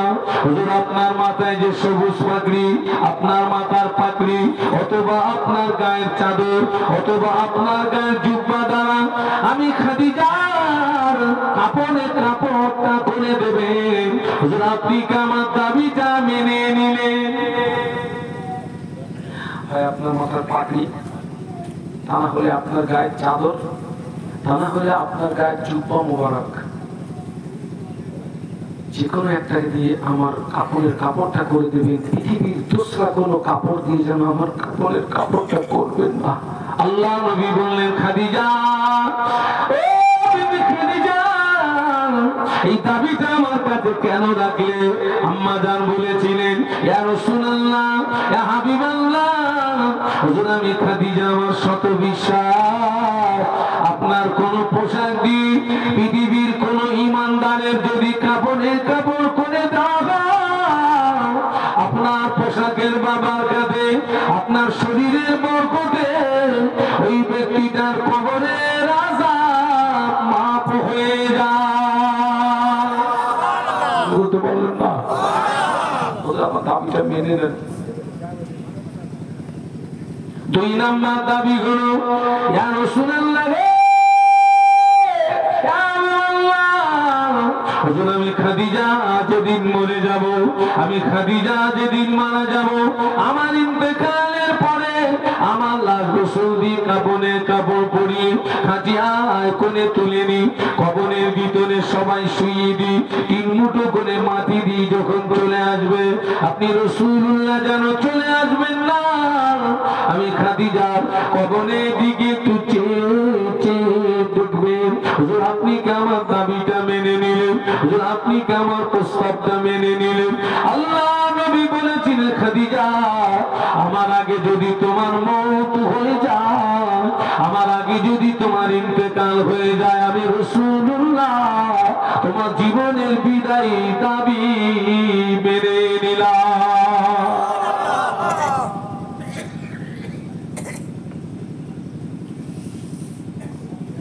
মেয়েদের ভিতরে ইসলামের সর্বপ্রথমে দান বা অবদান ছিল কার? আম্মা খাদিজা। এখানে যারা উমরায় গেছেন, যারা হজ পাকে গেছেন, আম্মা জান খাদিজার কবরটা হচ্ছে মক্কা শরীফের কবরস্থান জান্নাতুল মুআল্লা। মা খাদিজার কবরের পাশে দাঁড়ালে যেন মনে হয় 24 ঘন্টা আল্লাহ আসমান থেকে আম্মা খাদিজার কবরে রহমত নাজিল হচ্ছে। জোরে বলতে পারলেন না? আমার যেন মনে হচ্ছিল আম্মা জান খাদিজার কবরের ভিতর থেকে জান্নাতি সুঘ্রাণ পাওয়া যাচ্ছে। শুধু আমার দাবিটা মেনে নেন। আল্লাহ নবী কা রেখে নাই, আল্লাহ পাকের ইবাদতে মশগুল, আল্লাহ পাকের ধ্যানে মশগুল, আল্লাহ নামে সব জিকিরে মশগুল। মক্কার কোন বেঈমান, কোন বেদী, কোন কুফারে কোনায়েশ এই খবরটা জানেন না। খবরটা লাগে আমাদের বড় আম্মা জান হযরত খাদিজাতুল কুবরা রাদিয়াল্লাহু আনহা। আল্লাহ নবী গুহার ভিতরে ইবাদতে মশগুল, আল্লাহ নবীর কাছে পানি নাই, আল্লাহ নবীর কাছে খোরমা নাই, আল্লাহ নবীর কাছে খাদ্য নাই। আম্মা জান নিয়াত করে নিলেন, আল্লাহ পাক আমি খাদিজা আমার নবীকে যতক্ষণ পানি না পান করাতে পারবো, খাদ্য খাওয়াতে না পারবো, আমি খাদিজাও ততক্ষণ পানি পান করব না। তোমার খাদিজা নিয়াতটা করলেন, কিন্তু যাবে কি করে? আম্মা খাদিজা যেখানে আছেন ওখান থেকে ওই পাহাড়টা হচ্ছে কম বেশি 3.5 কিলোমিটার রাস্তা। আবার আল্লাহ রসুল যেখানে আছেন দূরত্ব হচ্ছে 2500 ফিট পাহাড়ের চূড়ায় গুহার ভিতরে। এই 3.5 কিলোমিটার রাস্তা আম্মাকে যেতে হবে, আবার 2500 ফিট পাহাড়ের চূড়া আম্মাকে উঠতে হবে। আমার জীবনের প্রথম হজ 2006 সালে ওই 2500 ফিট ওই পাহাড়ে উঠতে কম বেশি আমার 2.5 ঘন্টার মতো সময় লেগে গেছিল। আল্লাহ রসুল যেখানে ধ্যানে ছিলেন, যেখানে সর্বপ্রথম কোরআন নাযিল হয়েছিল, ইকরা বিসমি রাব্বিকাল্লাযী খালাক, এই সূরাটা এখন ওই গুহার ভিতরে পাথরের গায়ে খোদাই করে লেখা আছে। আমি ওখানে গিয়ে 2 রাকাত নামাজ পড়েছি, দোয়া করেছি। আম্মা খাদিজা নিয়াত করে দিলেন, আমার নবীকে যতক্ষণ পানি না পান করাতে পারবো আমি খাদিজাও ততক্ষণ পানি পান করবো না। একটু জোরে বলো। আম্মা জান হযরত খাদিজাতুল কুবরা রাদিয়াল্লাহু তাআলা আনহা গভীর রাত নিশুতিরা আম্মা জান খাদিজাতুল কুবরা রাদিয়াল্লাহু তাআলা আনহা কিছু পানি নিলেন, খুরমা নিলেন, খাদ্য নিলেন, একটা পোটলা মতো তৈরি করে আম্মা জান ঘরের দরওয়াজা খুলে চেয়ে দেখে সবাই আরামের ঘুমের বিছানায় চলে গিয়েছে, সবাই আরামের বিছানায় চলে গিয়েছে। গভীর রাত নিশুতিরা আম্মা জান খাদিজাতুল কুবরা রাদিয়াল্লাহু আনহা হেঁটে 3.5 কিলোমিটার রাস্তা অতিক্রম করে পাড়ের কিনারায় পৌঁছে গিয়েছে। পাড়ের কিনারায় পৌঁছে গিয়ে খাদ্যের পোটলাটা জমিনে রেখে দিয়ে দোয়া চায়, আল্লাহ পাক আমি খাদিজা আমার নবীকে একটু পানি পান করাবো, আমার নবীকে একটু খুরমা খাওয়াবো, আমার নবীকে একটু খাদ্য খাওয়াবো। আল্লাহ পাক আমি খাদিজা বিশ্ব নবী পর্যন্ত যাওয়ার তৌফিক দিন, আমাকে নবী পর্যন্ত যাওয়ার তৌফিক দিন। আম্মা জান মোনাজাত শেষ করে এক হাতে কানে পোটলা টানি, অপর হাতে পাড়ের পাথরগুলো ধরে টেনে 2500 ফিট পাহাড়ের চূড়ায় গিয়ে দেখে আল্লাহ নবী সিজদায় পড়ে কাঁদছেন, রাব্বি উম্মতি উম্মতি উম্মতি ইয়া উম্মতি রাব্বি উম্মতি উম্মতি উম্মতি ইয়া উম্মতি। একটু বলুন আল্লাহু আকবার, জবান খুলে বলুন আল্লাহু আকবার। নবী কাদের জন্য কাঁদতেছেন? আমার জান চুপটি মেরে দাঁড়িয়ে রইলেন, কোনো কথা বলেন না। আল্লাহ রাসূল সিজদায় পড়ে কাঁদছেন, রব্বি উম্মতি উম্মতি উম্মতি ইয়া উম্মতি। আল্লাহ নবী কিছু সময় পরে সিজদা থেকে মাথা তুললেন, অমনি আম্মা জান সালাম দিলেন। আল্লাহ নবী সালামের শব্দটা শুনে আল্লাহ নবী ভীত সন্ত্রস্ত হয়ে গেলেন, কে আমাকে সালাম দিল? আমি রাসূলুল্লাহ, আমি যে প্রাণের গুহা, খবরটা তো কেউ রাখে না। আল্লাহ নবী সিজদা থেকে মাথা তুলে পিছনের দিকে তাকিয়ে দেখে বিবি খাদিজা দাঁড়িয়ে রয়েছে। জোরে বলতে পারলেন না? জোরে বলতে পারলেন না? আল্লাহ নবী বললেন, ও বিবি খাদিজা তুমি আসলে কি করে খাদিজা? কোন বেঈমান, কোন বেদিন, কোন কুফারে কুরাইশ তোমাকে দেখতে পায়নি তো? কোন বেঈমান, কোন বেদিন, কোন কুফারে কুরাইশ তোমাকে দেখতে পায়নি তো? না ইয়া রাসূলুল্লাহ, আমি সবাইকে আড়াল করে এসেছি। আপনার জন্য খুরমা এনেছি, আপনার জন্য পানি এনেছি, খাদ্য এনেছি। হুজুর আপনি খুরমাটা খান, হুজুর আপনি পানিটা পান করুন। আল্লাহ নবী খুরমা খেলেন, পানি পান করলেন। আম্মা জান বললেন, আপনি কি আমি খাদিজার উপরে খুশি? হুজুর আপনি কি আমি খাদিজার উপরে রাজি? আল্লাহ নবী বললেন, ও বিবি খাদিজা আমি শুধু তোমার উপরে খুশি নই, আমি শুধু তোমার উপরে রাজি নই। ও বিবি খাদিজা স্বয়ং আল্লাহ পাক তোমার উপরে খুশি হয়ে এই মুহূর্তে ফেরেশতা জিবরাইল মারফত আল্লাহ তোমাকে সালাম জানিয়েছে। শুধু আমি খুশি না, কে খুশি? আল্লাহ এই মুহূর্তে জিবরাইল মারফত তোমাকে সালাম জানিয়েছে।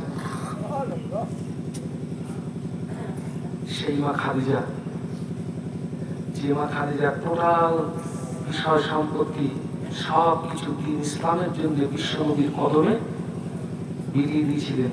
আম্মা খাদিজা দাবি রাখলেন দুটো, একটা পৃথিবীর কোনো কাপড় দিয়ে আমার যেন কাপড়টা করাবেন না, আর আমাকে কবরস্থ করে দিয়ে সবাই যখন তিনজন করে মাটি দিয়ে চলে আসবে, আপনি যেন আমার কবরটা ছেড়ে দিয়ে চলে আসবেন, আমার কবরের পাশে দাঁড়িয়ে আমার কবর দিকে একটু চেয়ে দেখবেন।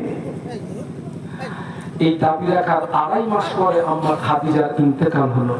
কতদিন পরে? বলুন ইন্না লিল্লাহি ওয়া ইন্না ইলাইহি রাজিউন। আল্লাহ নবী আম্মা জানে দাবি অনুযায়ী মাথার পাগড়ি মোবারক দ্বারা আম্মা জানের কাফনে কাপড়টা করিয়ে দিলেন।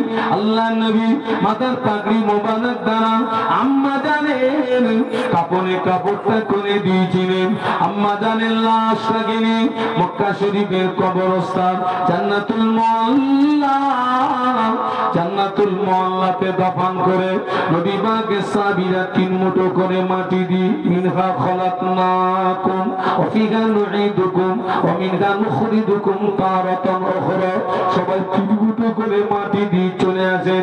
নবী পাকের সাহাবীরা কিছুটা দূরে চলে এসে দেখে আল্লাহ নবী আম্মা জানের কবরের পাশে দাঁড়িয়ে রয়েছে। সাহাবীরা বললেন আমরাও দাঁড়িয়ে গেলাম।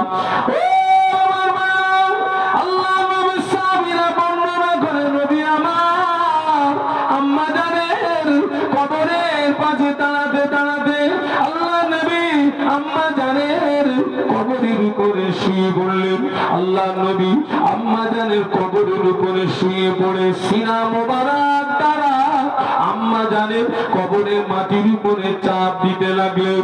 নবী সাহাবীরা বর্ণনা করেন কিছু সময় পরে আল্লাহ নবী দুটো হাত দিয়ে আম্মা জানের কবরের 2 পাশের মাটিকে সরিয়ে দিতে লাগলেন। আম্মা জান আল্লাহ নবী সাহাবীরা বর্ণনা করেন বিশ্ব নবী আম্মা জানের কবরের 2 পাশের মাটি 2 হাত দিয়ে সরিয়ে দিতে লাগলেন। কিছু সময় পরে আল্লাহ নবী দুটো হাত তুলে মোনাজাত করলেন, চলে আসলেন। সাহাবীরা বললেন ইয়া রাসূলুল্লাহ হাবিবাল্লাহ আপনি কেন আম্মা জানের কবরের পাশে দাঁড়িয়েছিলেন? আপনি কেন আম্মা জানের কবরের উপরে শুয়ে পড়লেন? আপনি কেন সিনা মোবারক দিয়ে আম্মা জানের কবরের মাটির উপরে চাপ দিচ্ছিলেন? হুজুর আপনি কেন 2 হাত দিয়ে কবরের মাটি সরিয়ে দিচ্ছিলেন? হুজুর আপনি কেন মোনাজাত করলেন, চলে আসলেন? আল্লাহ নবী বলেছিলেন ও সাহাবীরা ইন্নী আরা মা লা তারাউনা আমার দেখা তোমাদের দেখা বরাবর মনে করবে না, আমার দেখা তোমাদের দেখা সমান মনে করবে না। আমি রাসূলুল্লাহ সামনে যতটা দেখতে পাই আমি রাসূলুল্লাহ পিছনেও ততটা দেখতে পাই। আমি রাসূলুল্লাহ সামনে যতটা দেখতে পাই আমি রাসূলুল্লাহ পিছনে ততটা দেখতে পাই। আমি রুকনে যতটা দেখতে পাই আমি রাসূলুল্লাহ নিচেও ততটা দেখতে পাই।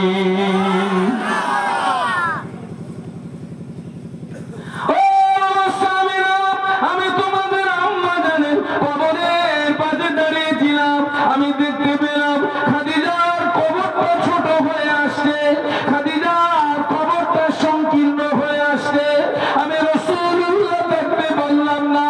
আমি খাদিজার কবরের উপরে শুয়ে পড়ে সিনা মোবারক দিয়ে কবরের মাটিকে চাপ দিতে লাগলাম। খাদিজার কবর কথা শুনে নাও।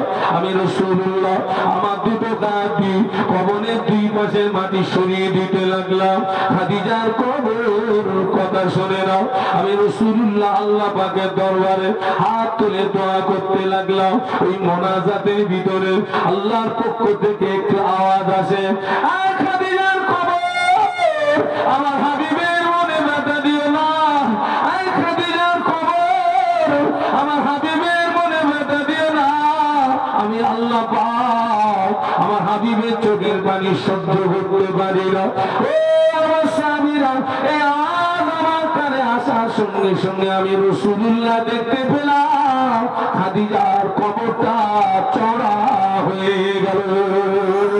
আর একটু জোরে বলুন সুবহানাল্লাহ, নারে তাকবীর। বাবা যে মা খাদিজা স্বয়ং আল্লাহ ফেরেশতার মারফত সালাম জানালেন, নারীদের ভিতরে ইসলামের সর্বপ্রথম দান দেওয়ার যিনি আল্লাহ রাসূলের জীবনের সঙ্গী, সেই খাদিজার কবর যদি সংকীর্ণ হয়, সেই খাদিজা রাদিয়াল্লাহু আনহার কবর যদি সংকীর্ণ হয়ে যায়, আজকে আমরা যদি এখনো পরিবর্তন না হয়, এখনো ভালো না হয়, আমাদের অবস্থাটা কি হবে? একটু বাড়ি গিয়ে বালিশে মাথা দিয়ে একটু ভাববেন। আর যদি ভেবে আপনার বিবেক বলে যে না আমাকে পরিবর্তন হতে হবে, তাহলে আল্লাহর কাছে তওবা করুন, আল্লাহর কাছে কাঁদুন। আল্লাহ বিগত জীবনে অন্যায় অপরাধ যা করেছি